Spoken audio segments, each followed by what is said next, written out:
il faut que les Congolais comprennent une chose, les démocrates congolais, que les institutions dans une dictature n'ont pas le même rôle que dans une démocratie.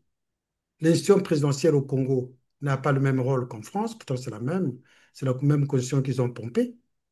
L'institution armée, l'institution, toute justice, toutes les institutions qui sont pourtant présentes au Congo, le Parlement.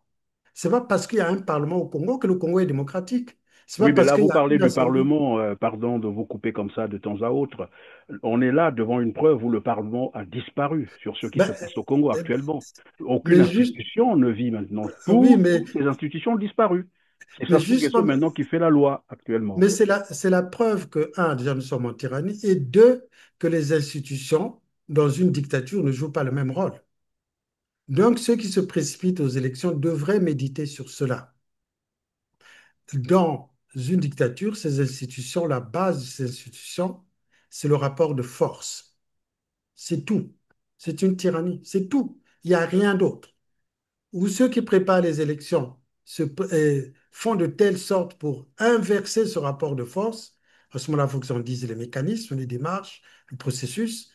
Tant que le système est là, le rapport de force, en plus, ça se voit dans le comportement. Ils s'arment. Pourquoi s'arment-ils? Ils persécutent les jeunes, ils créent une situation d'insécurité. C'est dans quel but? On va chercher à comprendre une chose. Je ne sais pas si vous avez lu ça sur les réseaux sociaux. J'ai déjà posé cette question-là ici même, sur ce même plateau. C'est qu'il y a un argument qui émerge pour dire la diaspora congolaise comptait sur ces délinquants pour faire sa révolution au Congo. Voilà pourquoi elle est en train de défendre ses Koulouna. Mais monsieur, voilà encore un aveu. Et quand, quand je dis que le système que les consultants internationaux lui ont construit est intelligent lui-même, non, voilà un autre aveu, monsieur Christian Père. En quoi c'est un aveu? On entend, au CRC, nous sommes pour l'insurrection populaire. Nous sommes pour la révolution du fleuve. Et nous travaillons pour. Et donc Donc, cette vous comptez opération, sur ces jeunes, c'est ça, révolution. non, mais on est pour la révolution du fleuve, pour l'insurrection. Parce que c'est tout simplement, c'est un devoir. J'avais rappelé, quand les populations n'ont plus d'autre recours, c'est dans la Constitution, dans le préambule de la Constitution du Congo, le seul recours, c'est la révolte qui reste. Donc, on a tout tenté, on a tout essayé. Ils ont eu peut-être 6, 7 dialogues. Il y a eu combien d'élections? Il n'y a rien. Rien n'a été concluant. Donc là, on voit les conditions sociales dans lesquelles les gens se trouvent, on voit la souffrance, on voit la misère. Donc il leur reste la possibilité, la seule, c'est la révolte. C'est en plus dans leur constitution. Voilà pourquoi je dis, Monsieur Christian Perrin, Monsieur Sassou Nguesso ne connaît même pas le contenu de sa constitution, qu'il a imposé par le sang. Je parle qu'il l'a même jamais lu. Donc voilà. Même pas le premier article, Voilà, alors. voilà. Donc voilà pourquoi je dis, Monsieur Christian Perrin, c'est un aveu, parce que ça veut dire que cette action s'inscrit dans la répression pour éviter qu'il y ait une révolte. Et pour cela, continuer à apeurer les gens, ce que je dis le terme, à atomiser les gens pour que ces gens-là ne se révoltent pas. Donc, en conclusion, je dirais, cette opération s'inscrit de la conservation du pouvoir. Un militaire qui va incendier les maisons des civils, c'est un crime de guerre. Et donc, là, nous sommes Et aussi tirer face, sur un civil qui n'oppose aucune résistance, ben, qui est à genoux. Je ligoté, dis, voilà. je dis les bras en l'air, drapeau blanc, à genoux, forcerie menottée. C'est un crime de guerre. Incendier les maisons. Je recommande vivement aux Congolais d'aller voir qu'est-ce qu'un crime de guerre dans les traités de Rome, qu'ils expliquent, qu'ils comprennent plutôt. Donc, voilà, Monsieur Christian Perrin. Ils font toutes ces démarches parce que la DGSP, c'est une milice. Pourquoi c'est une milice? Parce qu'ils ne connaissent même pas les règles militaires. Le monsieur là, comment il s'appelle? Le monsieur Serge Boa, qui est soi-disant général. Où est-ce qu'il a fait ses études? Où est-ce qu'il a fait son école de guerre? il connaît même pas, il sait même pas ce que c'est que, il se comporte comme un bandit de grand chemin en envoyant des expéditions punitives. Oh. Le milicien Serge Oboa, qui a commis des crimes dans le pool, puisqu'il était dans le pool, il y a des crimes répertoriés dans le pool, donc il sera poursuivi. C'est son chef qui l'a avoué, qui l'a mis Mhm. dedans. Donc, pour les crimes du pool, il va porter la responsabilité. Pour les crimes qui sont en train de se dérouler actuellement, pour les crimes du coup d'État de juin 97, il va porter la responsabilité. Pour les crimes qui sont en train de se dérouler là maintenant, des exécutions sommaires, sans passer par la case justice, il va aussi porter la responsabilité.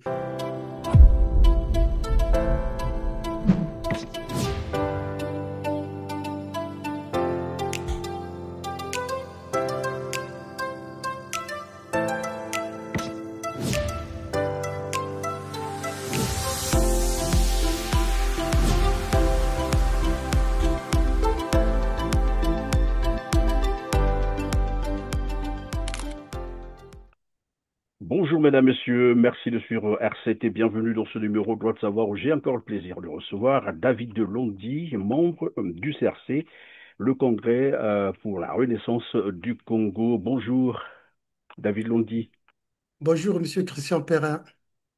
un plaisir de vous avoir encore sur notre plateau pour commenter l'actualité sécuritaire du Congo-Brazzaville. Nous allons beaucoup plus nous focaliser sur le phénomène Kuluna ou bébé noir, mais je préfère qu'on utilise Kuluna parce que bébé noir bébé noir, je crois que ça prête à confusion et c'est pas le terme qu'il faut. Et donc nous allons aussi regarder le mode opératoire, l'expansion évidemment de ce phénomène et la méthode appliquée actuellement au Congo-Brazzaville par la DGSP pour éradiquer ce phénomène. Ceci dit, David Londi, on va commencer donc par les origines. Je ne sais pas si c'est sur le plan africain ou bon, on va rester au Congo pour ne pas voilà, se perdre ailleurs. On va commencer sur le Congo et on verra bien si on peut faire des analogies avec ce qui se passe aussi dans d'autres pays africains. Alors, commençons par le Congo. Est-ce qu'on peut revenir sur les origines de ce phénomène, bébé noir ou Kuluna? Merci, Monsieur Perrin, mais avant de commencer en discutant juste avant l'émission, vous m'avez fait part du fait que le président de la MICODEC, comment il s'appelle Vous parlez de M. Dieudonné Ndigamokala, c'est ça? voilà, Ndinga Moukala a Oui. porté plainte contre R7 pour diffamation. Oui, Alors, qu'est-ce qu'il évidemment. en est exactement, Monsieur Christian Perrin? Ben, vous avez raison. Bon, on va essayer d'inverser un peu les rôles pour quelques minutes. D'habitude, c'est moi qui pose des questions, mais bon, on peut faire l'exception. Une fois n'est pas coutume. Bien sûr, oui. Évidemment, une plainte a été déposée contre R7 pour diffamation et injure, selon Monsieur Dieudonné Ndingamukala, le directeur général des MUCODEC. En fait, il fait référence à une émission, une interview qu'on avait accordé à un agent des Mucodec. Il s'agit bien sûr de Armel Okombi qui est passé sur nos antennes, c'était en mars 2024, plus particulièrement le 17 mars 2024. Il est venu expliquer évidemment cette situation des détournements massifs en série. Mais je puis vous garantir que cette émission, nous l'avions préparée pendant 4 mois parce qu'il fallait s'assurer que les éléments qui nous avaient été fournis, des éléments de preuve matériels que nous disposons, c'est quand même un document de plus de 200 pages avec des éléments matériels. Il fallait s'assurer, authentifier ces éléments-là avant de faire l'émission parce qu'on se disait au cas où, on pouvait donc se défendre. Et donc, Dieudonné Mundinga Mukala a porté plainte contre R7 à la Cour d'appel de Paris, notamment au tribunal de Paris. C'était, je crois, en juin 2024. Lorsque nous avons réalisé l'interview avec M. Armel Okombi, 24 heures après, nous avons adressé une invitation pour un droit de réponse. Et au début, évidemment, M. Ndikamukala avait manifesté l'intention de répondre, mais bien après, je ne sais pas s'il s'est retracté. Et voilà, il a pensé donc aller porter plainte en juin 2024. Mais ce qui est curieux, c'est que pendant qu'il porte plainte à Paris, au Congo, il y a des plaintes contre lui pour détournement de l'argent des sociétaires, c'est comme ça qu'on les appelle à la Mucodec, et il ne s'est jamais présenté au tribunal. Jamais du tout. Généralement, il envoie sa secrétaire qui va non pas pour aller répondre devant la justice, mais pour aller, selon Armel Okombi lui-même, corrompre les juges. Donc, après plusieurs tentatives, des plaintes qui ont été déposées au tribunal contre lui pour détournement, M. Ndingamukala ne s'est jamais présenté au tribunal. Et ce qui est donc curieux, c'est de constater qu'il porte plainte contre R7 sur les propos tenus par Romain Armel Okombi, pour ceux qui voudront bien sûr suivre cette émission. Elle est encore, je crois, sur notre chaîne YouTube. Sinon, on vous mettra le lien juste en bas de cette émission. Vous allez resuivre. Et donc, au cours de cette émission, comme j'ai dit, nous nous sommes entourés de toutes les garanties. Toutes les garanties. Là où je vous parle, nous avons tous les éléments. Bon, Ndinga Mukala s'est-il dit, bon, au Congo, il arrive à maîtriser certainement la justice, puisqu'il ne se présente jamais. Au moment où je vous parle, il y a au moins 2 plaintes contre lui, là-bas au Congo. Il ne s'est jamais présenté. Tout ce qu'il fait, c'est d'étouffer avec la corruption. Ce n'est pas moi qui le dis, c'est Armel Okombi qui nous l'a dit. Et donc, lui, il a pensé porter plainte contre R7. Et la question que je me pose, pourquoi n'a-t-il pas porté plainte contre Romain Armel Okombi, qui était notre invité? Et je vous rappelle que Romain Armel Okombi n'est pas n'importe qui, c'est quand même le financier et secrétaire général du syndicat à la Mucodec, secrétaire général de la Fédération syndicale des travailleurs des banques au Congo. Et donc, ce n'était pas n'importe qui. Il nous a apporté des éléments et nous aurons l'occasion, évidemment, d'y revenir parce que nous allons afficher tous les éléments que nous avons. Et malheureusement, donc, comme je disais, M. Ndingamukala a jugé nécessaire de porter plainte contre. Mais je comprends très bien parce que ce sont là des méthodes d'intimidation parce que la question, c'est comme j'ai dit tout à l'heure, pourquoi n'a-t-il pas porté plainte contre Armel Okombi, qui est sur place au Congo avec lui? Lui, il a préféré porter plainte contre R7. Bon, c'est de bonne guerre. On va répondre. Dans tous les cas, nous allons tous les Oui, éléments, comme je vous ai dit. mais Monsieur Christian Perrin, il faudrait comprendre que ce système euh, poursuit l'objectif de faire taire tous les médias qui parlent contre lui, contre ce système. Et pour cela, c'est pour cela, comme vous posez la question pourquoi il n'a pas porté plainte à Brazzaville, porter plainte en France, ça veut dire créer les conditions d'arrêt de R7. Et c'est pour cela que je pense qu'il est capital de pouvoir dire, vu le travail que vous fournissez pour informer les Congolais, pour justement écouter les victimes, dans la personne, M. Okombi, que vous avez invité.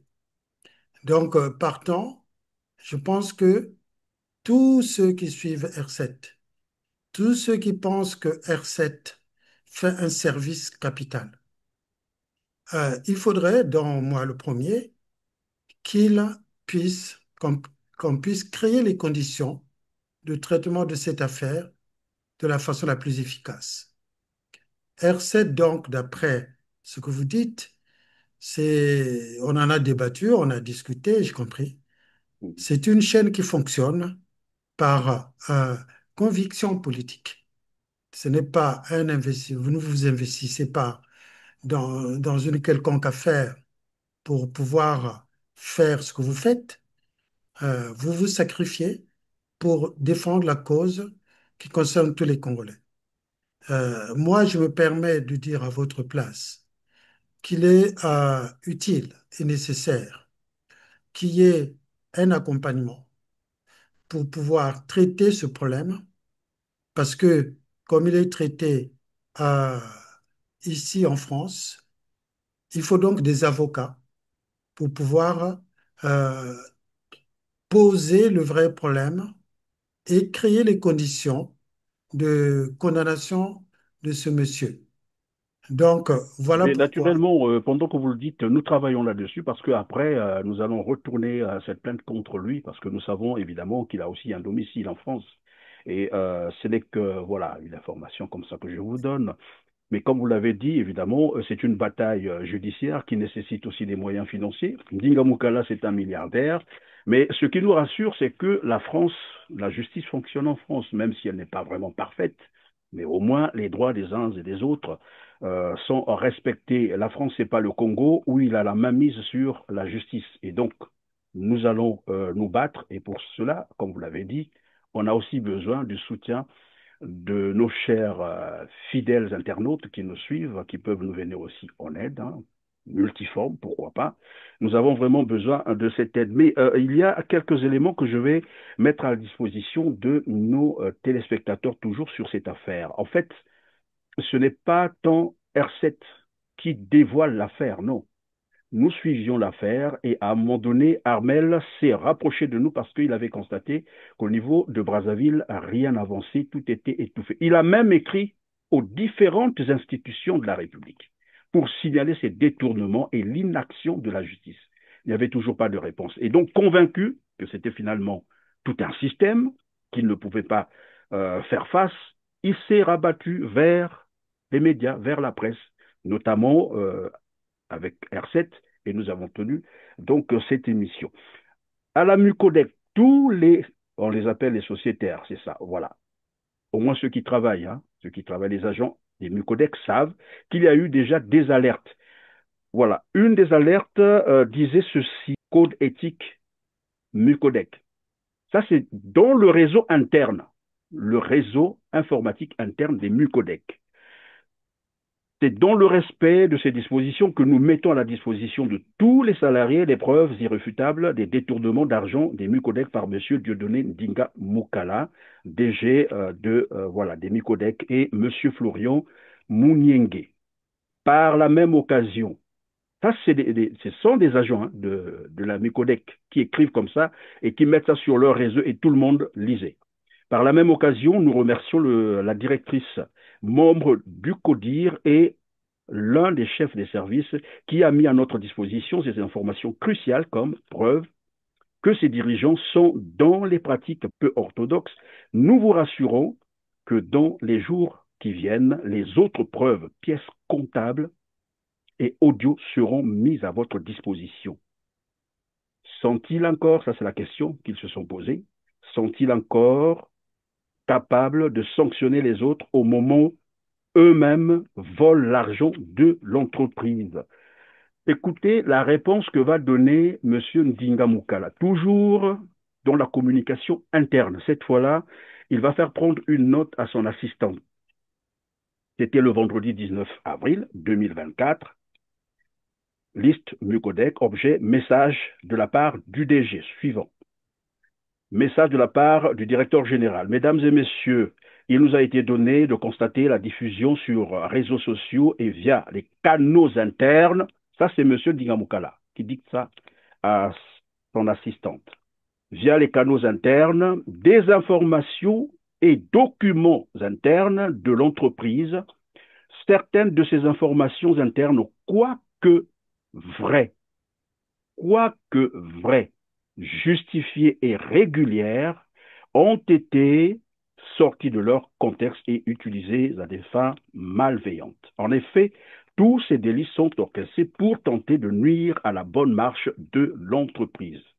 Aussi, par la présence, je tiens à attirer l'attention de l'ensemble des salariés sur les obligations contractuelles et légales de confidentialité et met en garde tous ceux qui, de près ou de loin, participeront à la diffusion d'éléments internes de l'entreprise en violation des dispositions de confidentialité et de secret. Donc, des éléments, quoique vrais, justifiés.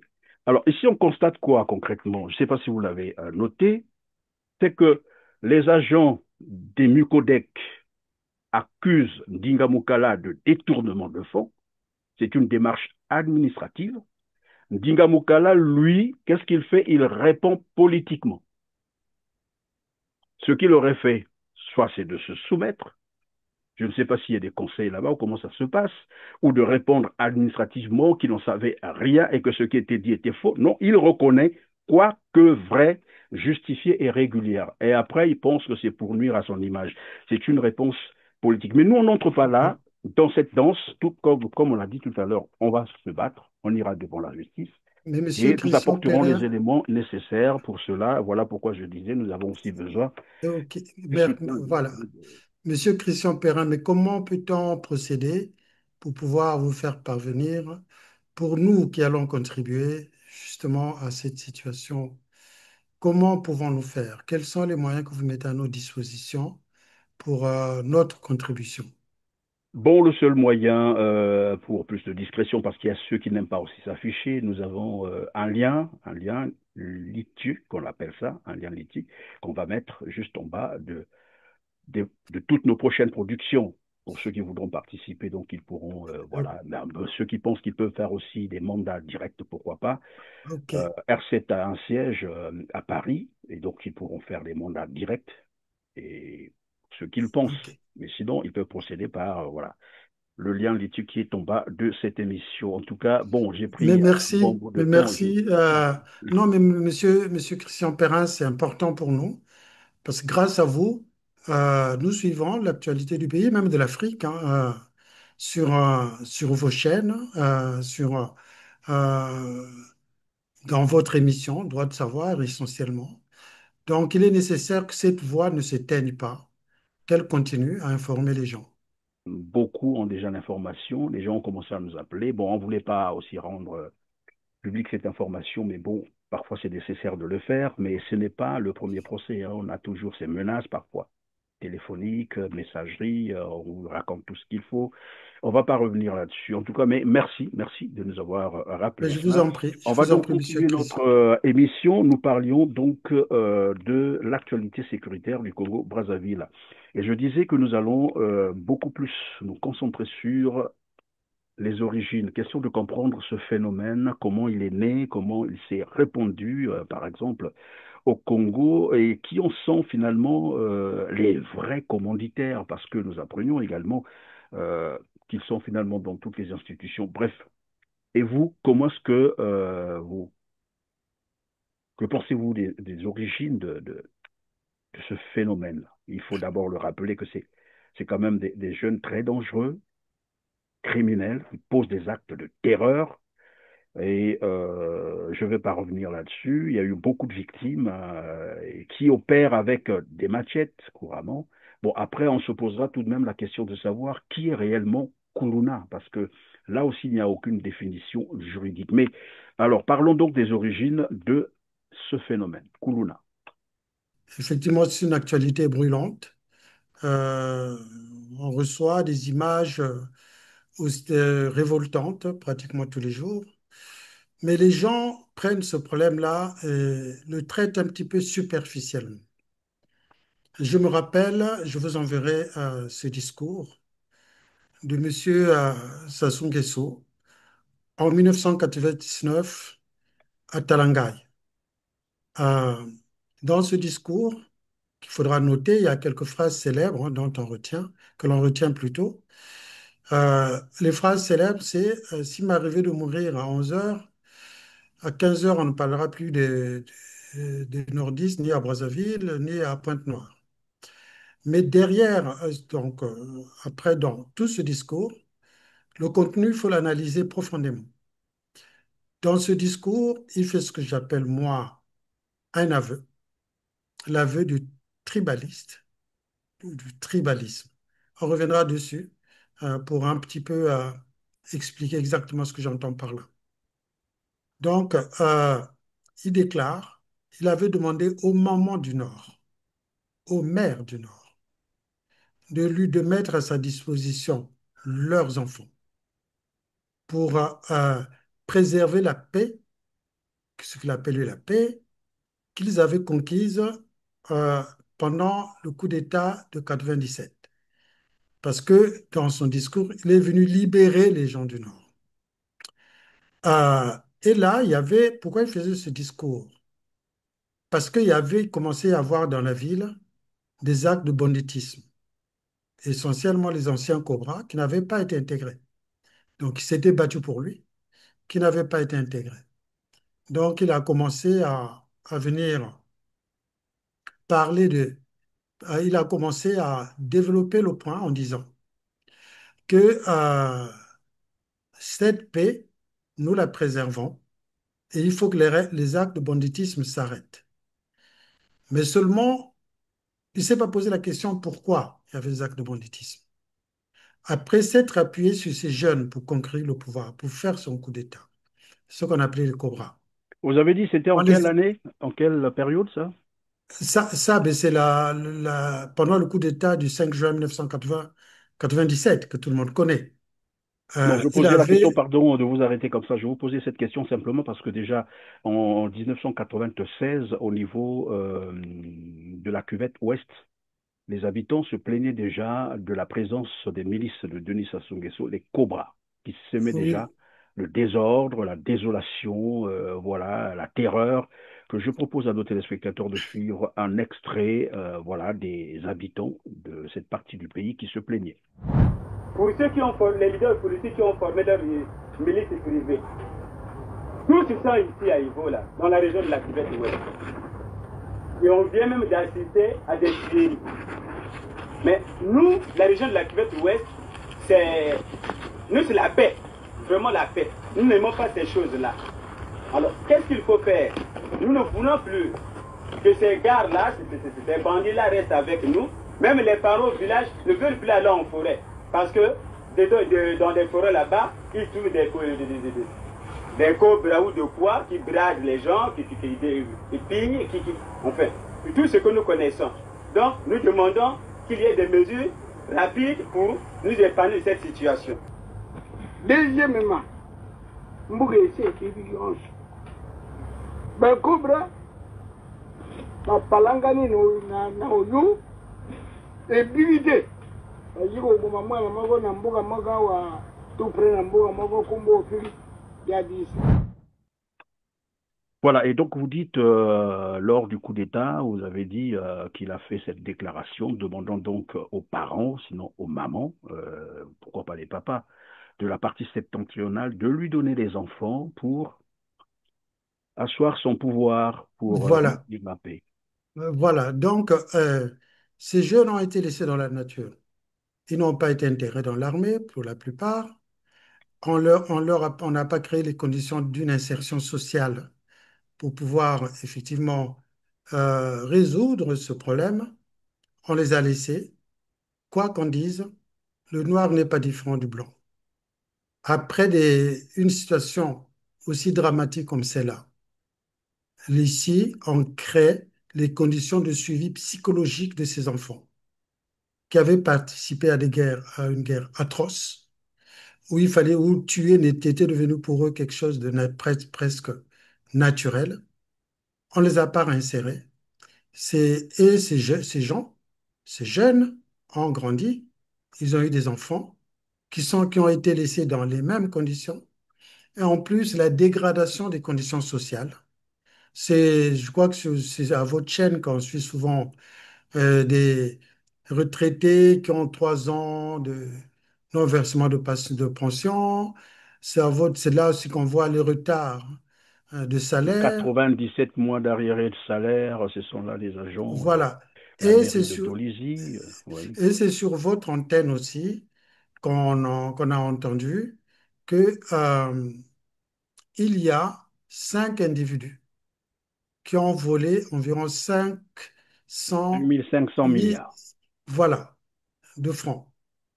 Donc, on a créé les conditions pour avoir ces enfants qui ont fait la guerre, qu'on n'a pas traités socialement, qu'on n'a pas suivis socialement, pour lesquels on n'a pas créé des conditions d'insertion. On les a laissés dans la nature. Ces enfants, qui étaient des enfants, les cobras, ont eu des enfants, une génération après, qui n'a pas été traité. L'argent du pays qui est volé. Je dis encore les 14 000 milliards, c'est pratiquement 5 années budgétaires, 5 années budgétaires volées. Donc, avec cet argent, on aurait pu construire des structures. Donc, ce problème, Monsieur Christian Perrin, est essentiellement économique et social. Économique parce que l'argent qui a été volé dans le pays n'a pas permis de construire des conditions d'éducation, des conditions de création d'environnement de travail comme des entreprises dignes de ce nom. Et donc, tout ça a permis la montée d'une certaine délinquance, comme vous l'avez dit, comme ça s'est passé en RDC, dans les mêmes conditions.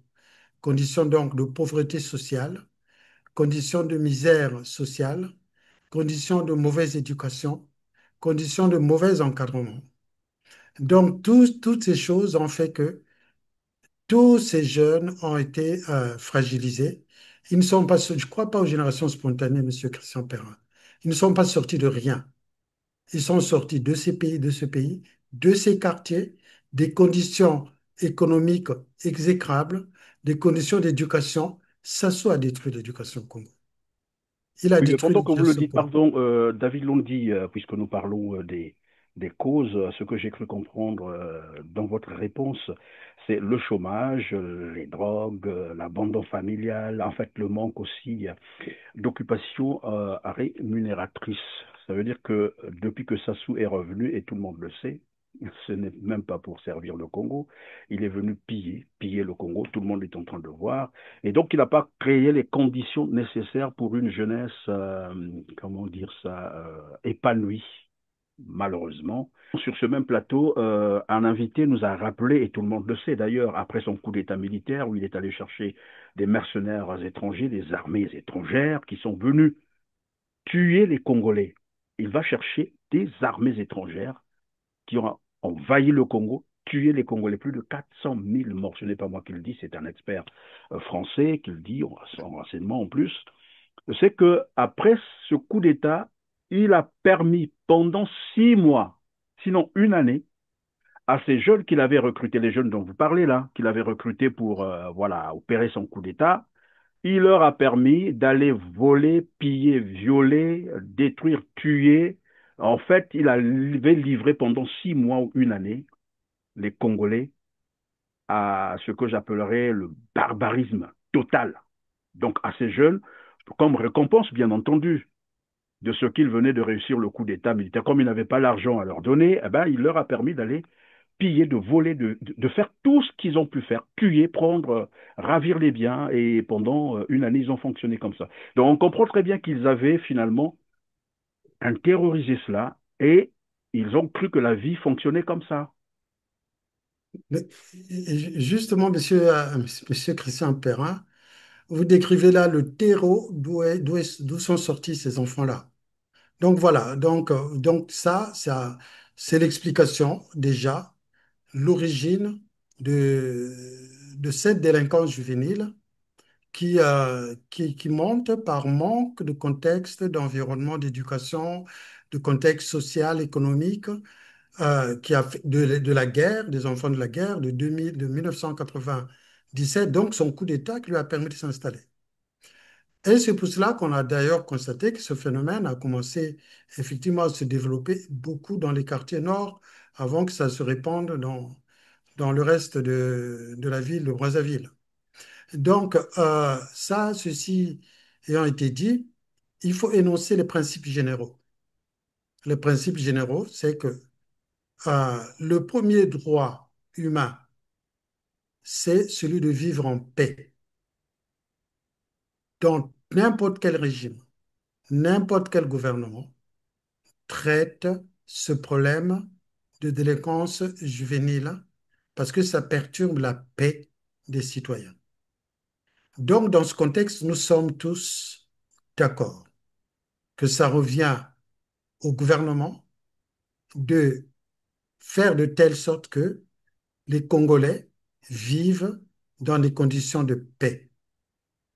Oui, mais est-ce que la Ceci est méthode appliquée, parce que très vite, parce qu'il faut peut-être rebondir à ce niveau-là, la méthode utilisée au Congo par la DGSP est celle qui juste, convient pour traiter. justement, cette Non, question. mais justement, Monsieur Christian Perrin, donc après avoir énoncé ce que j'ai dit, il faut maintenant placer le contexte légal en place. Le Congo, en 2015, personne n'avait obligé Sassou Nguesso à changer la constitution. Personne. Mais tout le monde sait qu'il avait fait pour rester au pouvoir.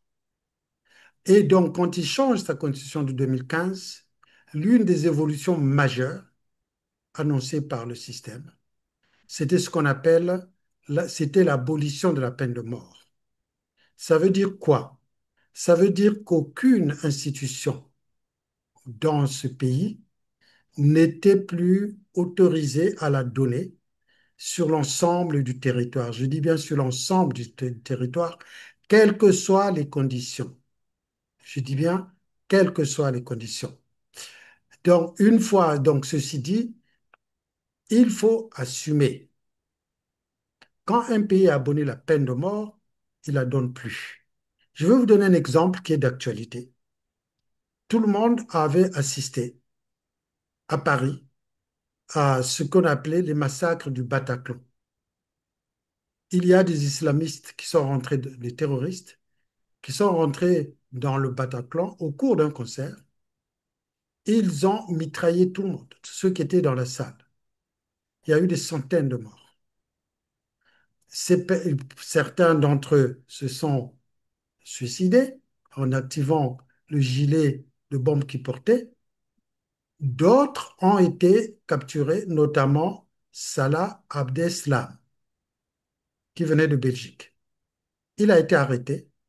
Quand il a été arrêté, il est passé par la case tribunal, jugement. Il a été jugé. Comme la France a aboli la peine de mort, ce monsieur, malgré les centaines de victimes qu'il avait commis, est en prison. Oui, mais Mais, pardon, David nous dit à ce niveau-là, parce qu'après on nous dira comparaison n'est pas raison. Au Congo, Brazzaville, il y a eu un moment où on a commencé à traquer à ces jeunes délinquants, hein, les Kuluna, bien entendu, présentés devant la justice, condamnés, et on apprenait qu'ils s'évadaient facilement des prisons au Congo. Et c'est ce qui fait dire à certains, ben, si vous les arrêtez, vous les présentez devant la justice, condamnés en prison, ils ressortent 48 heures après. Est-ce que mais, ça, mais, ça peut mais, justifier la méthode appliquée actuellement? Monsieur Christian Perrin, voilà encore une aberration. Le Congo est dans les 10 pays les plus corrompus d'Afrique. Dans les 10 pays les plus corrompus d'Afrique. Le Congo, un pays béni, béni par la nature, par ses ressources, par son peuple. Le pétrole, les forêts, les minéraux, les terres fertiles. Autant de richesses inouïes qui pourraient changer le destin d'une nation. Mais le Congo, c'est aussi un paradoxe déchirant. Un pays intrinsèquement riche où le peuple reste désespérément pauvre. Un pays béni, mais maudit par la mauvaise gestion. L'annonce a pourtant fait grand bruit. Le gouvernement a lancé un eurobond de 670 millions de dollars, un retour sur les marchés internationaux après 20 ans d'absence. Un signal fort, un pari risqué, car cette dette servira principalement à épurer les dettes intérieures, dans l'espoir de soulager les entreprises et de relancer l'économie nationale. Sur le papier, c'est une bouffée d'air indispensable. Mais dans la réalité du terrain, le doute persiste. Comment croire à une relance économique quand la corruption continue de gangréner l'administration sans relâche, quand les détournements se multiplient sans sanction ni poursuite, quand les fonds publics disparaissent avant même d'atteindre leurs objectifs vitaux? Les scandales éclatent, mais la justice reste cruellement muette. Le FIGA, les impôts, les douanes, la rave.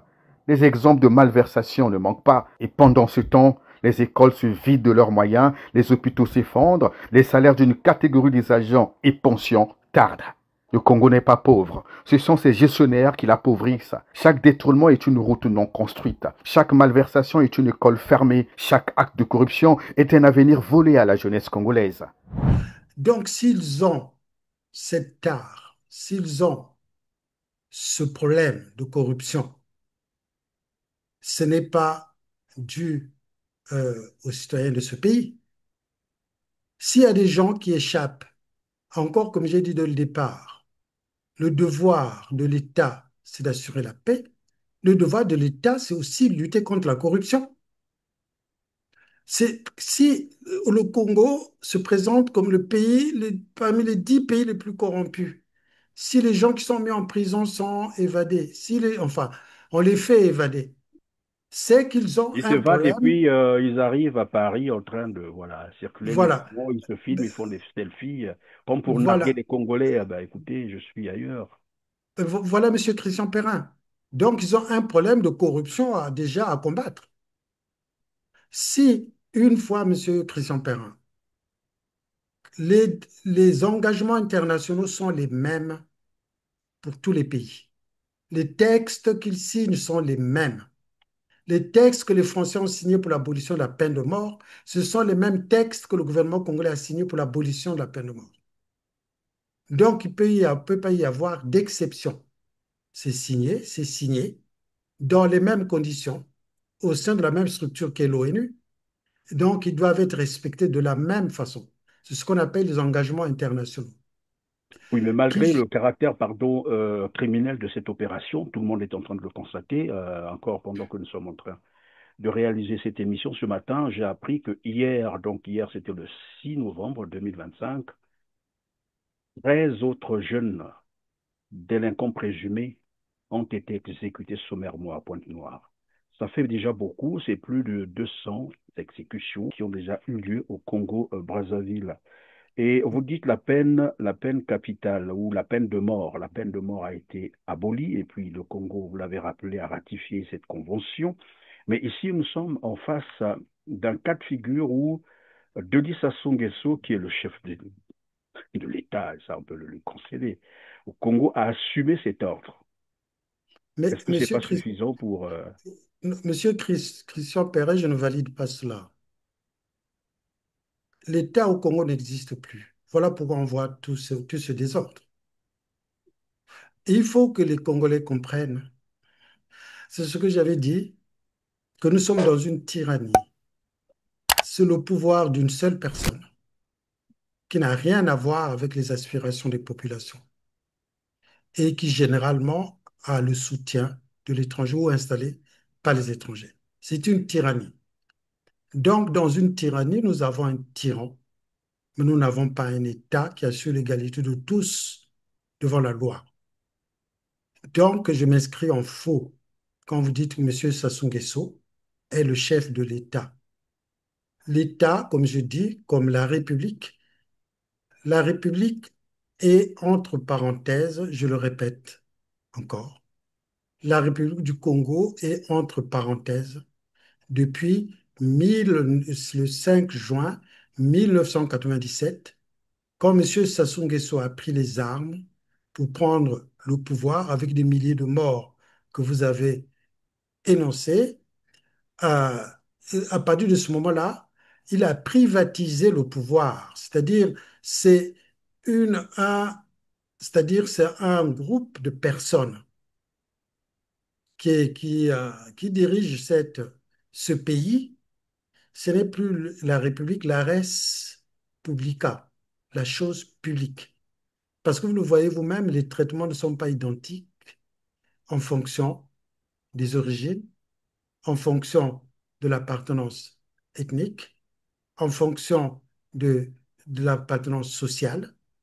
Les traitements ne sont pas les mêmes parce que nous ne sommes pas dans un État qui garantit l'égalité de tous devant la loi. Donc, je dénie à M. Sassou Nguesso le titre de chef d'État et de président de la République. C'est un tyran. David Londi, évidemment, vous dites que c'est un tyran, vous l'avez démontré. Je reviens un peu sur l'opération. Je ne sais pas comment est-ce que vous qualifiez cette opération.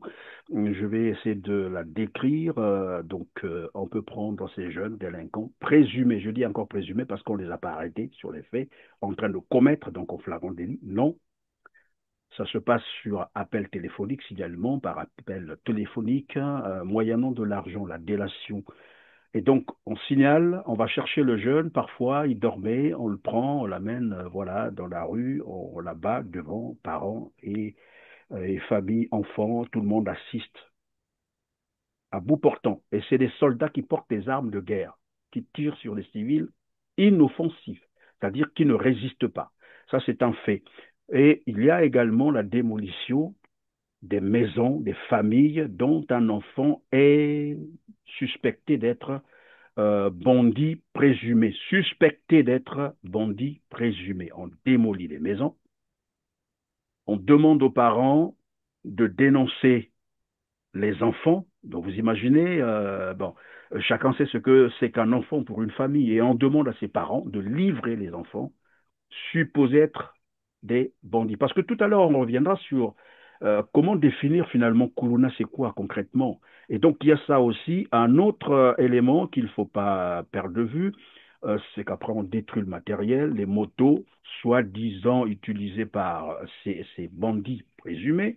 Ça ne s'arrête pas là. On fait signer aux parents dont les enfants ont été fusillés, abattus à bout portant devant eux, pour s'engager à ne jamais poursuivre en justice la DGSP ou ceux qui mènent ces opérations. On leur demande Monsieur, d'ailleurs de ne même pas observer un deuil pour les victimes et de ne plus reconstruire dans les mêmes parcelles jusqu'à 5 ans. Même vendre la parcelle, c'est interdit. Quand j'ai décrit tout ça, à quoi ça vous fait penser? à partir du moment où l'État n'existe plus, ce qui vient prend la place, c'est l'arbitraire. Là, le cheminement logique devait être celui-ci.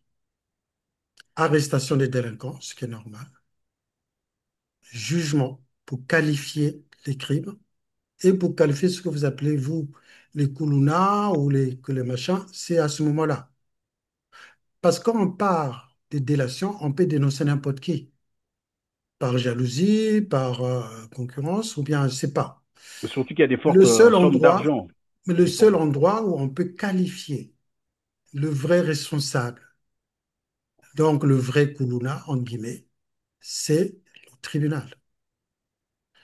Si cette étape n'est pas respectée, ça veut dire que ceux qu'ils appellent le koulouna ne sont même pas encore qualifiés comme étant des koulouna. Il n'y a pas eu de jugement pour définir tous les aspects, tous les caractères d'un koulouna.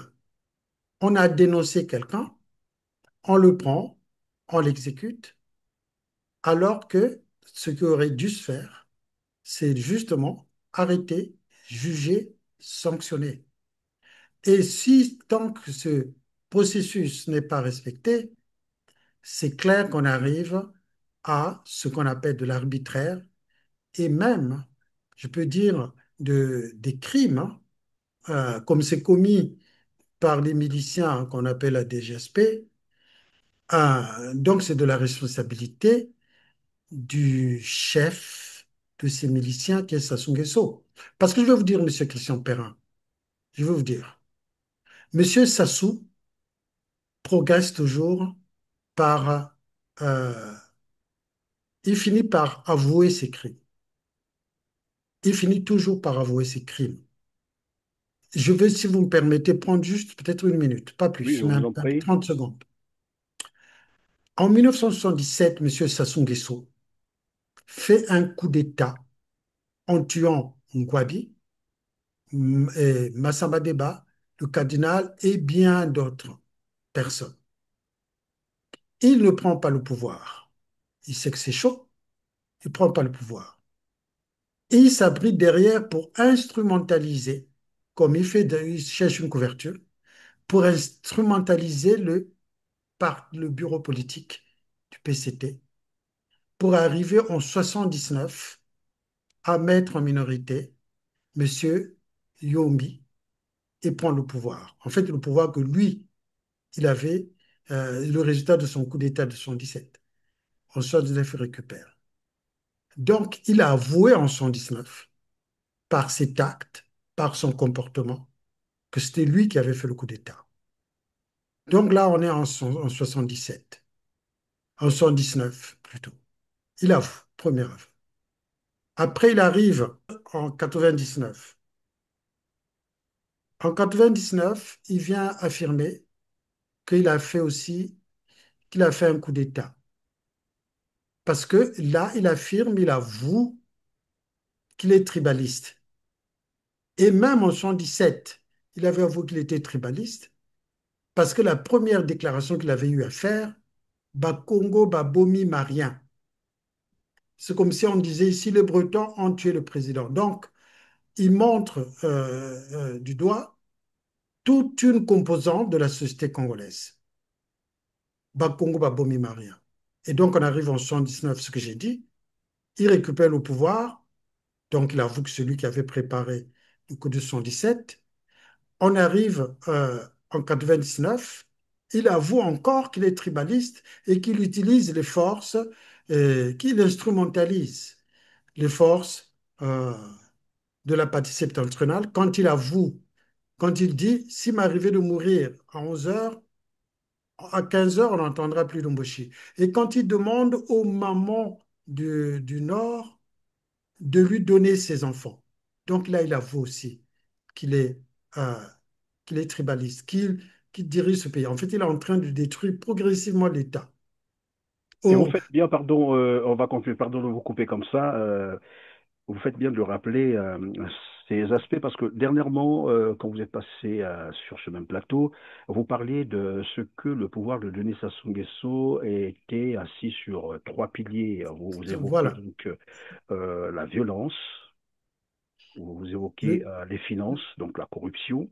oui, Il y avait aussi le tribalisme. Vous aviez ben, commencé à développer, je crois, le tribalisme. Il y avait deux autres le aspects. premier pilier. Voilà. Voilà. Écoutez, donc, je vais dire, je vais terminer les aveux, je reviendrai dessus.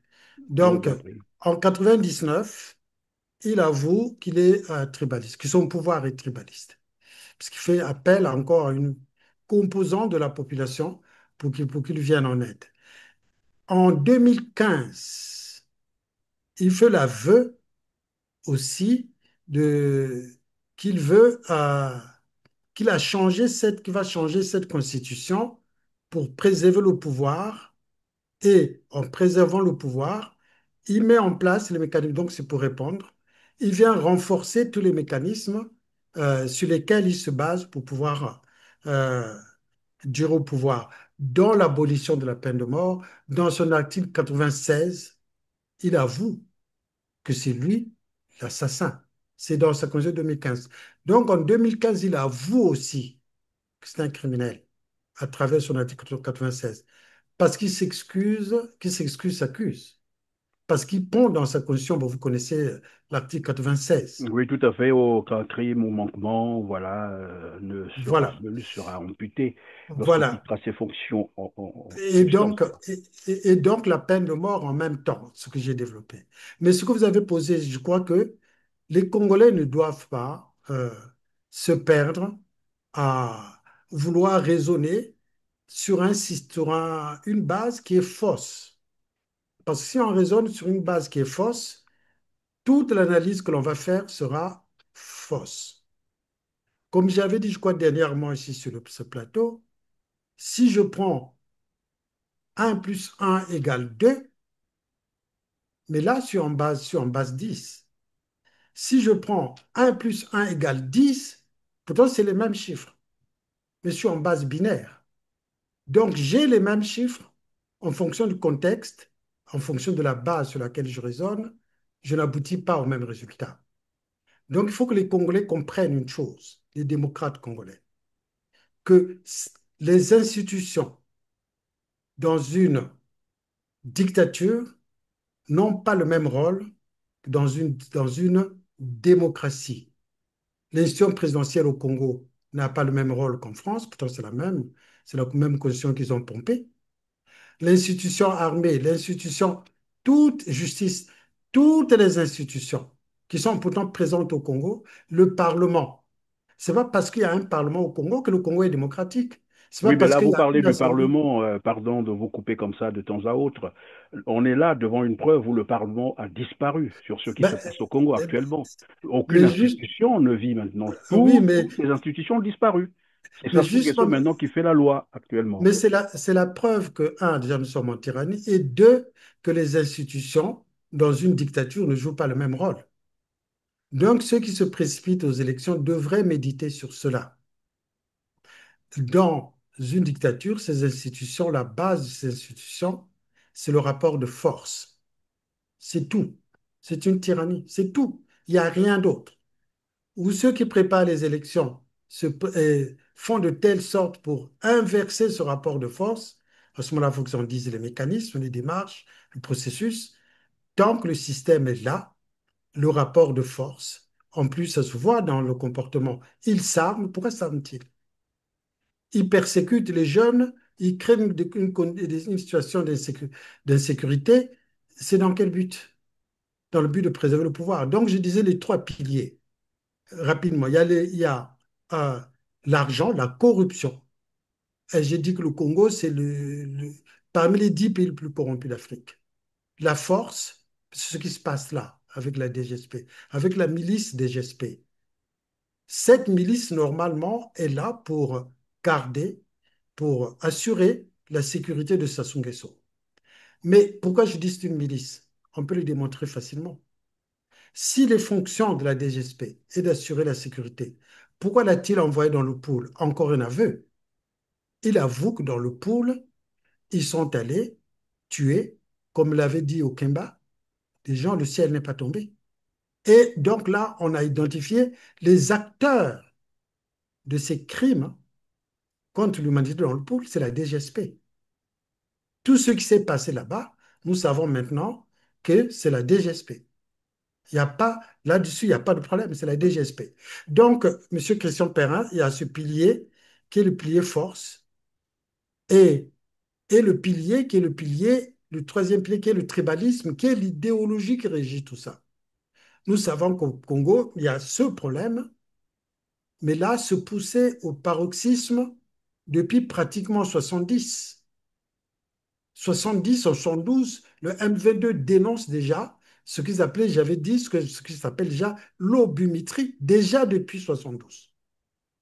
Donc, lui, il est venu mettre cette idéologie et il avouera encore qu'il est tribaliste, qu'il est dans cette idéologie lors du dernier recensement de 2024, où ils ont inversé carrément les résultats en mettant la partie septentrionale plus peuplée que la partie méridionale.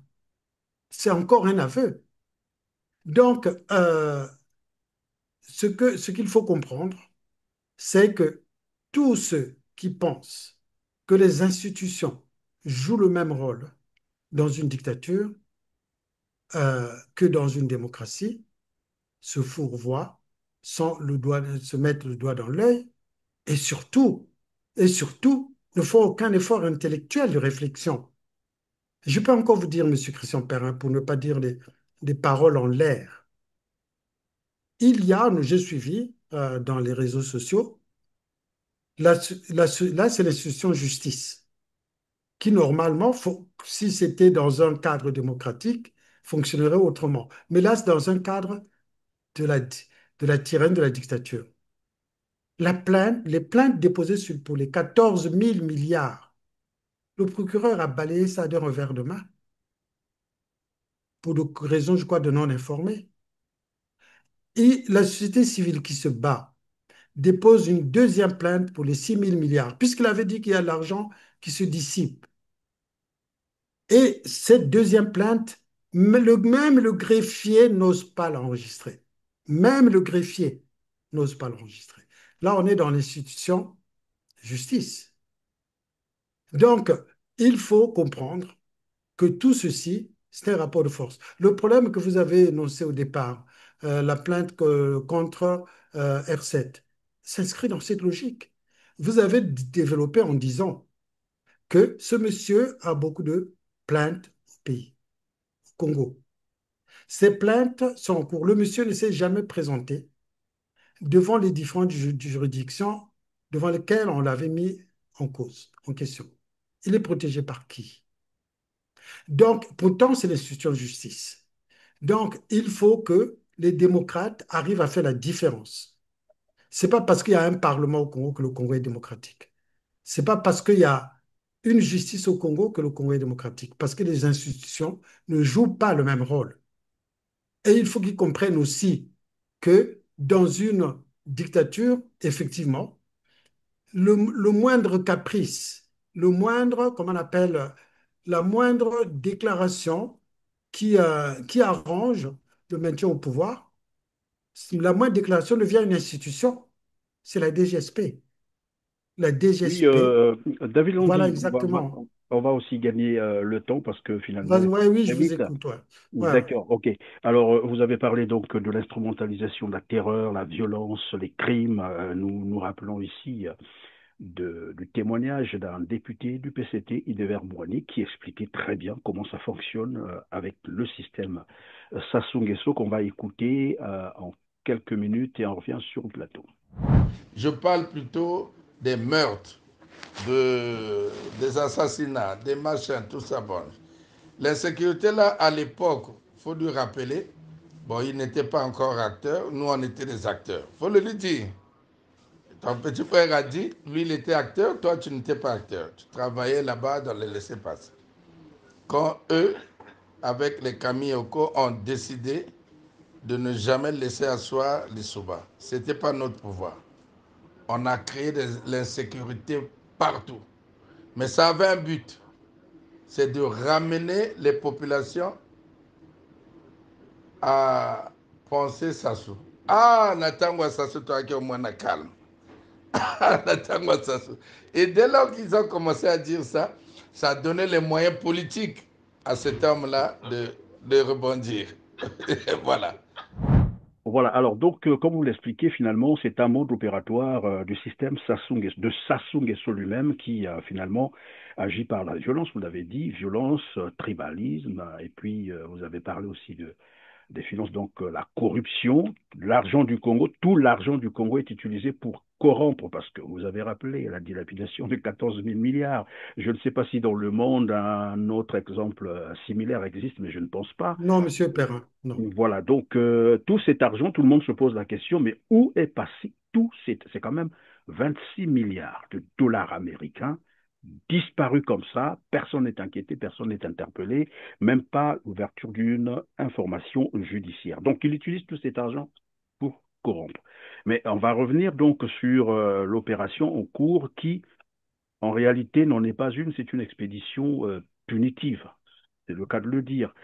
Comment devrait-on agir ou allait-on agir en fonction, bien sûr, peut-être des exemples qui existent aussi à travers le monde?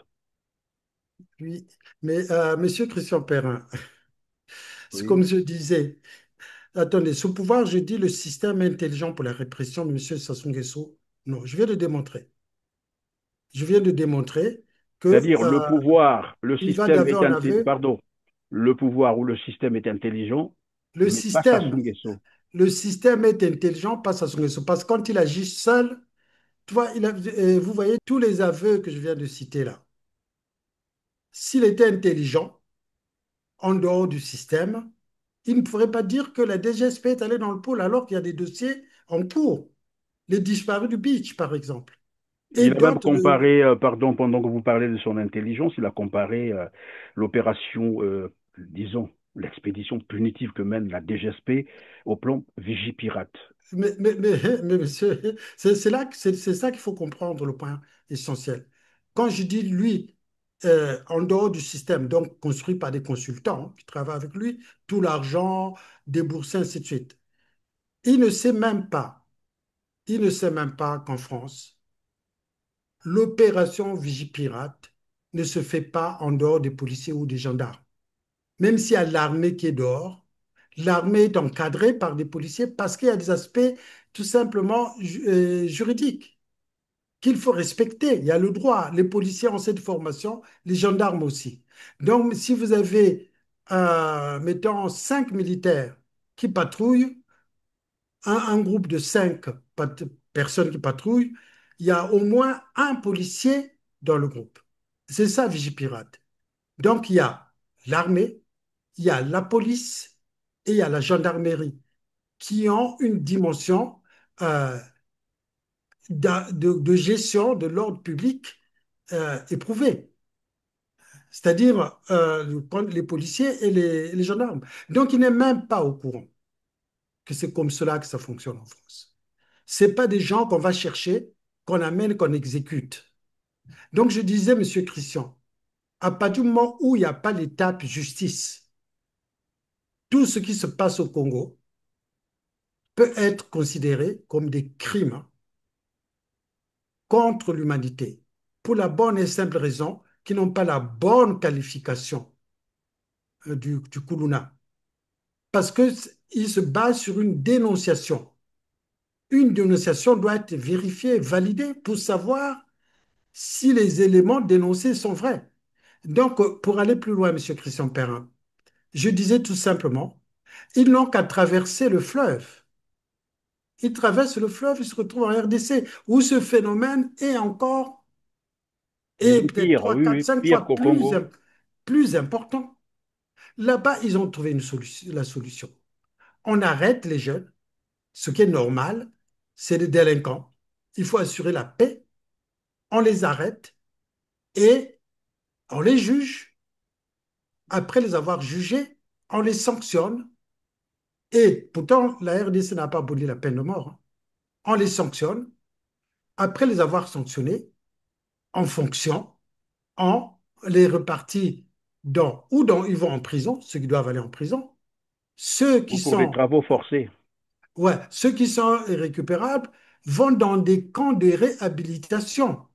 Et il suffit d'aller suivre cette actualité en RDC. C'est le général Kassongo qui s'occupe de ça. Et d'ailleurs, Donc les jeunes, pendant que vous le dites, pardon, on va proposer un extrait de ces jeunes voilà. délinquants qui ont été jugés, condamnés, mais qui sont allés à, comment on appelle ça, la rééducation, et voici ce que ça donne. En RDC, bien sûr. Jeudi 14 septembre 2023, la délégation des bâtisseurs et bâtisseuses du service national arrive à Johannesburg. Après un temps de repos, ils vont rejoindre Pretoria. C'est dans la capitale sud-africaine que ces ex-colonna vont entamer une formation de 6 mois. Certains comme machinistes, d'autres comme techniciens ou conducteurs des trains. Un déplacement supervisé de bout en bout par ce service rattaché à la présidence de la République. De l'hôtel où ils étaient logés à Kinshasa à l'aéroport international de Njili, ces jeunes, autrefois abandonnés, ont désormais du prix aux yeux de la société congolaise. Une première pour ces bâtisseurs et bâtisseuses et donc forcément au moment de départ, l'émotion mélangée à de la gratitude était au rendez-vous. Donc lokumu nanu na mboka na ngai lokumu mpe pa ba chef na ngai pour na formation oyo batindi biso to kende koyekola ngo mpe to koyekola mpe to kozonga mpe to kotia makambo sur les plans. nazosepela makasi napesa esengo epa bato nyonso batikali bamidécourage te bazala deja na mosala so batindi bango bakema te balandi bango batikali bana kosala mosala napesa merci ebele. Mina remercier président wetu Félix Tshisekedi na General Kasongo ndio ainema hii banitufanyishia kwanza kujatandri tunaweza kufika huko tunafika. En partant pour le pays de Mandela, ces bâtisseurs auront certainement en tête les paroles du commandant du service national prononcées lors de leur arrivée il y a quelques jours dans la capitale congolaise en provenance de Kanyama Kasese. J'ai toutes les garanties qu'ils vont partir en formation, ils vont revenir. Un jour, vous le verrez peut-être parmi eux, il y aura encore des instructeurs qui repartiront encore en Afrique du Sud avec des équipes pour aller fort. Je sais de quoi je parle, j'ai confiance à mes bâtisseurs, je sais ce qu'ils sont devenus. À l'occasion, Jean-Pierre Kasson-Okabouik rappelait également l'implication du président de la République déterminé à booster les réalisations de ses services. Nous avons des difficultés quant à l'évacuation de produits qui viennent des centres de production des services nationaux vers les centres de production. C'est comme ça qu'il a décidé de mettre à la disposition, de doter les services nationaux des moyens importants de transport, à savoir du matériel ferroviaire, afin de permettre la fluidité dans la logistique. Félix Tshisekedi croit en la seconde chance et cet échantillon des bâtisseurs en est la preuve. Voilà, donc on peut voilà. rééduquer certains d'entre eux. Voilà, et ces jeunes sont devenus des bâtisseurs, des gens qui fabriquent des menuisiers, qui fabriquent les tables bancs pour les écoles et qui même entretiennent un certain nombre de structures. Et le général Kassongo dit lui-même, ils étaient Kuluna. Maintenant, quand ils sortent de ces camps, ils deviennent des citoyens à part entière, récupérés. Et il suffit donc qu'ils prennent le temps de traverser, d'aller rencontrer les autorités de la RDC qui s'occupent de ce problème. J'irai encore plus loin. En Côte d'Ivoire, c'est, euh, Microbes. je vous enverrai des photos, c'est les microbes, on les appelle des microbes. Pourquoi on les appelle des microbes? C'est le nom qu'ils ont pris parce qu'ils sont invisibles dans la société. La société ne s'occupe pas d'eux. Donc, ils se disent, non, donc ce sont des microbes qu'on ne voit pas. Donc, et ils sont armés jusqu'aux dents avec des haches, des machettes, ils rencontrent des gens, coupent les mains, tuent les personnes. Le gouvernement ivoirien a pris ce problème à bras-le-corps. Au lieu d'exécuter les jeunes, on les arrête pour assurer la sécurité et la paix dans le pays. On les juge comme dans le processus en RDC et après on les met dans les centres de réhabilitation parce que pour la plupart d'entre eux, il y a des mineurs. Et le Congo, dans l'abolition de la peine de mort, l'un des engagements, c'est de ne pas tuer les enfants âgés de moins de 14 ans, des mineurs ou des femmes enceintes. C'est Or là, un on des est en train de les engagements. assassiner, là, en public en plus. Voilà. Donc, Monsieur Christian Perrin, ce que je dis, ce qui se passe au Congo, il faut traiter ça en trois étapes. Assurer la paix, juger, sanctionner. Tant qu'on ne s'inscrit pas dans cette logique, il n'y a rien qui justifie. Et puis, j'irai plus loin, Monsieur Christian Perrin. Dans quel état sommes-nous au Congo pour que ce comportement soit toléré?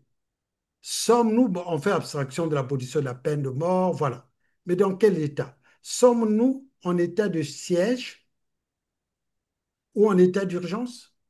Ça Dans n'a quel pas été état? déclaré. Il n'y a aucune Ben, déclaration dans ce sens. donc, on ne sait pas dans quel état nous sommes pour pouvoir violer les lois d'une constitution qu'ils ont imposée par le sang. Sommes-nous dans quel état d'urgence ou de siège? Donc, ils doivent nous apporter des explications. Donc, en gros, pour terminer, Monsieur Christian Je Perrin, vous en prie. je dirais, cette opération est passible de la Cour internationale de droits de l'homme. Et il y a des ONG qui travaillent déjà pour cela. David Londi, ce sera probablement la toute dernière question. On va chercher à comprendre une chose. Je ne sais pas si vous avez lu ça sur les réseaux sociaux. J'ai déjà posé cette question-là ici même, sur ce même plateau.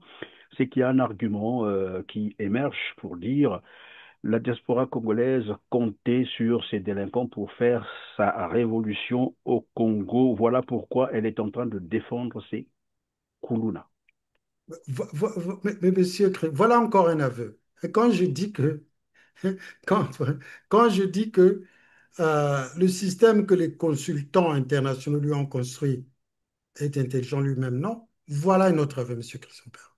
En quoi c'est un aveu? On entend, au CRC, nous sommes pour l'insurrection populaire. Nous sommes pour la révolution du fleuve. Et nous travaillons pour. Et donc Donc, cette vous comptez opération, sur ces jeunes, c'est ça? non, mais on est pour la révolution du fleuve, pour l'insurrection. Parce que c'est tout simplement, c'est un devoir. J'avais rappelé, quand les populations n'ont plus d'autre recours, c'est dans la Constitution, dans le préambule de la Constitution du Congo, le seul recours, c'est la révolte qui reste. Donc, on a tout tenté, on a tout essayé. Ils ont eu peut-être 6, 7 dialogues. Il y a eu combien d'élections?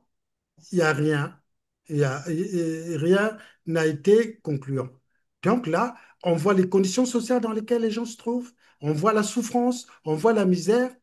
Donc il leur reste la possibilité, la seule, c'est la révolte. C'est en plus dans leur constitution. Voilà pourquoi je dis, Monsieur Christian Perrin, Monsieur Sassou Nguesso ne connaît même pas le contenu de sa constitution, qu'il a imposé par le sang. Je parle qu'il l'a même jamais lu. Donc voilà. Même pas le premier article, alors. Voilà. Donc voilà pourquoi je dis, Monsieur Christian Perrin, c'est un aveu, parce que ça veut dire que cette action s'inscrit dans la répression pour éviter qu'il y ait une révolte, et non dans la chasse et dans Dans la la, lutte contre le banditisme. contre la paix, pour assurer la paix dans la lutte contre la délinquance. Donc cette action, il avoue, encore un aveu, il avoue que l'action en cours s'inscrit justement dans la conservation du pouvoir Et pour cela, continuer à apeurer les gens, ce que je dis le terme, à atomiser les gens pour que ces gens-là ne se révoltent pas. Et voilà encore un aveu. Et ça montre encore que on lui a fait un système intelligent, les Strauss-Kahn, les Jean-Yves Olivier, tout ce monde, les Rachida Dati, tous ceux qui ont défilé là-bas. Mais encore faut-il encore très futé pour pouvoir manager tout ce système et sans tomber parfois dans des aveux qui viennent tout détruire. Et ça, voilà l'aveu. Donc, en conclusion, je dirais, cette opération s'inscrit de la conservation du pouvoir. On tue les jeunes parce qu'ils savent que potentiellement, le danger peut venir de ces jeunes. En fait, ils Voilà craignent pourquoi on un ne les peu juge la même pas. génération Z, comme ça se passe un peu ailleurs. Ben, oui, mais seulement encore quand vous parlez, monsieur Christian Perrin, de la génération Z. Il faut savoir ce que c'est. Si le pouvoir a peur de la génération Z, le Z, c'est Zoom. Ça veut dire que n'importe quel endroit, les gens peuvent se réunir, discuter et monter des stratégies, comme nous faisons au CRC. Nous ne sommes pas obligés d'aller aux États-Unis pour travailler avec nos amis qui sont aux États-Unis, en Asie, au Congo, en Afrique. On se réunit dans un Zoom, c'est ça la génération Z. Dans un Zoom, et on met des stratégies en place. Donc, voilà, et c'est tout ça, il a entendu, ah, ça explose au Népal, encore c'est loin. Bon, c'est loin, c'est encore très loin. Ça explose au Maroc, bon, c'est l'autre côté, c'est un peu en haut de l'Afrique, c'est pas ça. Ah bon, ah, ça explose à Madagascar. Ah, ils commencent leur opération d'intimidation des jeunes, puisqu'ils avouent eux-mêmes, c'est pas moi qui le dis, puisqu'ils avouent. Donc, cette opération s'inscrit dans cette logique. Autrement, il faut qu'ils arrêtent, qu'ils jugent et qu'ils sanctionnent. Et encore, j'ai encore expliqué, l'institution justice ne fonctionne pas de la même façon que dans une démocratie, puisque là, on est dans une tyrannie, on est dans une dictature. Oui, mais c'est la question légitime qu'on se pose aussi. Pourquoi ont-ils peur de la justice? Pourquoi ils sont hostiles au droit, à la justice? Et comme on est en train de le dire depuis le début de cette opération, arrêtez ces jeunes, mettez-les devant la justice établira leur culpabilité et les condamnera. Là, même à des peines extrêmes, tout le monde va comprendre. Mais pourquoi ne veulent-ils pas les mettre devant la justice? Et quelqu'un nous disait, mais vous savez quoi? Ils craignent quelque chose, c'est que ces jeunes-là vont tout déballer et tout le système va tomber. Parce que c'est ce système qui les a créés.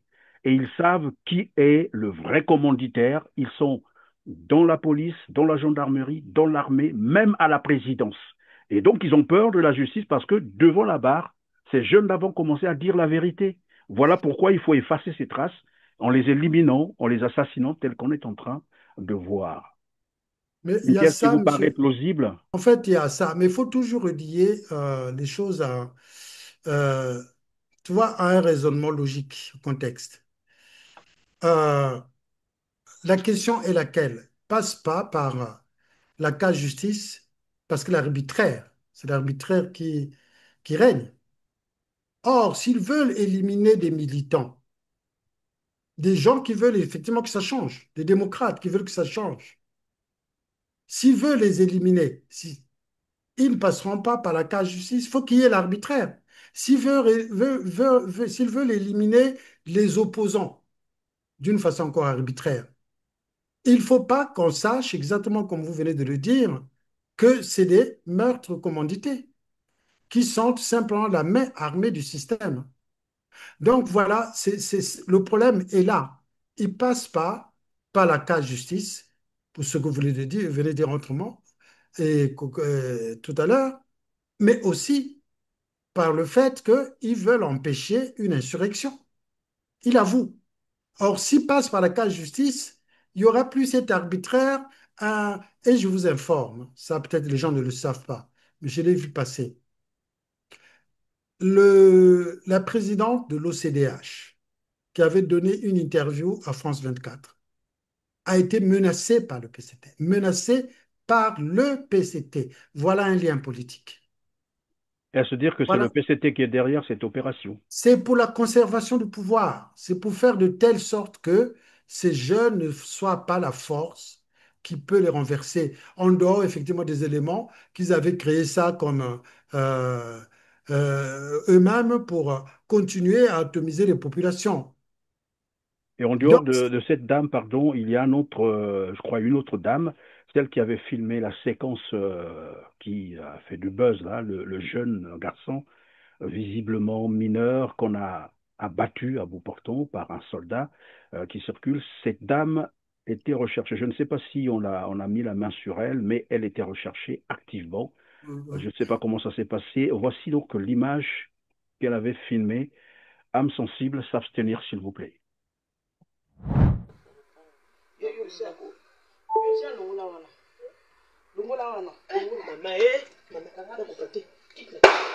Jésus, Jésus.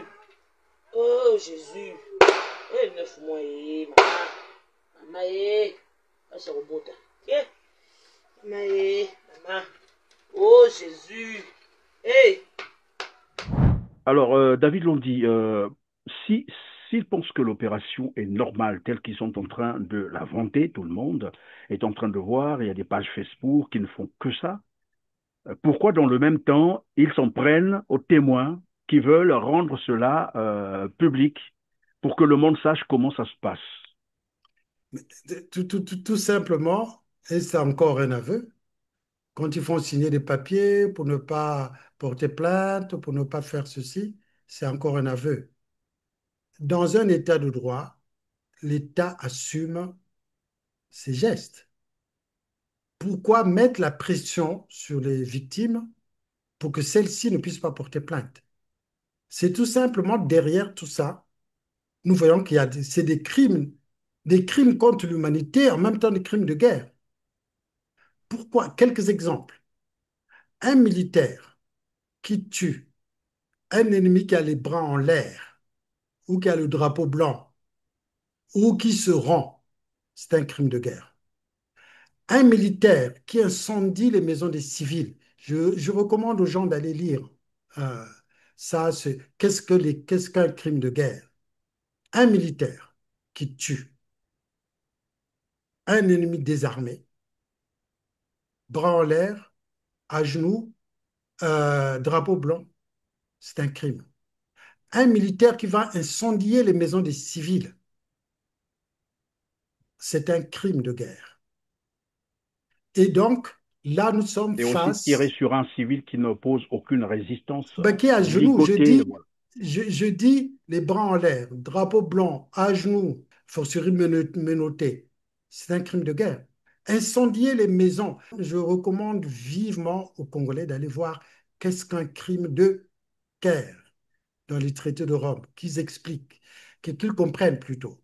Donc, voilà, Monsieur Christian Perrin. Ils font toutes ces démarches parce que la DGSP, c'est une milice. Pourquoi c'est une milice? Parce qu'ils ne connaissent même pas les règles militaires. Le monsieur là, comment il s'appelle? Le monsieur Serge Boa, qui est soi-disant général. Où est-ce qu'il a fait ses études? Où est-ce qu'il a fait son école de guerre? Il connaît même pas, il ne sait même pas ce que c'est que. Il se comporte comme un bandit de grand chemin en envoyant des expéditions punitives. Et M. Christian Perret, à propos des expéditions punitives, le phénomène bébé noir, encore un aveu par rapport au tribalisme. C'est de 2012, 13, 14 que ce phénomène-là existe. Il a fallu qu'on tue un des leurs pour qu'il monte une expédition punitive. Voilà un aveu. Donc, ce qu'il faut comprendre, que ce système est criminel et que des plaintes seront montées contre eux. Qu'ils assurent la paix, ok? Mais il y a un cadre. Il y a un cadre. Donc, c'est pour cela que, M. Christian Perrin, les victimes peuvent adresser des plaintes à l'ONU. Le Congo, jusque-là, je sais, n'a pas signé le deuxième protocole relatif au respect des partis politiques et au respect du droit civique jusqu'en 2023, alors que c'est un des engagements qu'on signe quand on abolit la peine de mort. Mais dans ce protocole, il est précisé que les victimes de violations de droits humains, dans le cas donc de l'abolition de la peine de mort, peuvent directement porter plainte au niveau de la Cour internationale de justice et le pays a 6 mois pour répondre. Donc voilà, qu'on ne se méprenne pas, Monsieur Christian Perrin, que les uns ne disent pas qu'on protège le Koulouna, que les autres ne disent pas, voilà, c'est nous sommes ce que nous dénonçons, c'est le traitement global. Maintenant, s'ils disent que quand on les met en prison, on les sort, mais c'est leur système qui est corrompu. Qui est responsable de la corruption au Congo? Donc voilà, c'est ça, qu'on comprenne, qu'on ne dise pas que nous ne sommes pas pour la paix au Congo. La paix des citoyens, nous nous battons pour ça. Donc la délinquance doit être éradiquée, mais seulement qu'elle soit éradiquée dans un cadre qui doit être, normalement être le cadre républicain. Mais comme la République n'existe plus, nous sommes dans la jungle. Malheureusement, c'est la fin donc de cette émission. Aux lois injustes, nul n'est tenu d'obéir. Et nous avons vu, nous avons ces exemples-là avec le colonel Marcel Ntsuru, qui était la deuxième personnalité et qui était prête à tout pour Denis Sassou Nguesso. Et tout le monde sait comment ça s'est terminé. Le Le général milicien, Serge le Oboa. milicien, le milicien Serge Oboa, qui a commis des crimes dans le pool, puisqu'il était dans le pool, il y a des crimes répertoriés dans le pool, donc il sera poursuivi. C'est son chef qui l'a avoué, qui l'a mis dedans. Donc, pour les crimes du pool, il va porter la responsabilité. Pour les crimes qui sont en train de se dérouler actuellement, pour les crimes du coup d'État de juin 97, il va porter la responsabilité. Pour les crimes qui sont en train de se dérouler là maintenant, des exécutions sommaires, sans passer par la case justice, il va aussi porter la responsabilité. C'est un milicien qui n'est pas passé par l'école de formation Ben, des il est aux militaires. côtés de Sassou depuis la préparation du coup d'État militaire, hein. On le voit à Oui, côté oui, là, oui, toujours. oui, oui, mais voilà, c'est ce que je dis. Donc, on ne se méprenne pas. Monsieur Oboa a été formé sur le terrain par tous les crimes qu'il a commis en 97, par les crimes qu'il a commis dans le pool et par les crimes qu'il commet actuellement. Merci en tout cas pour ces précisions. Mesdames, Messieurs, vous avez compris que nous sommes à la fin de cette émission. Merci de nous avoir encore fait confiance. On se retrouve très prochainement. Merci. Merci, Monsieur Christian Père. Je vous en prie.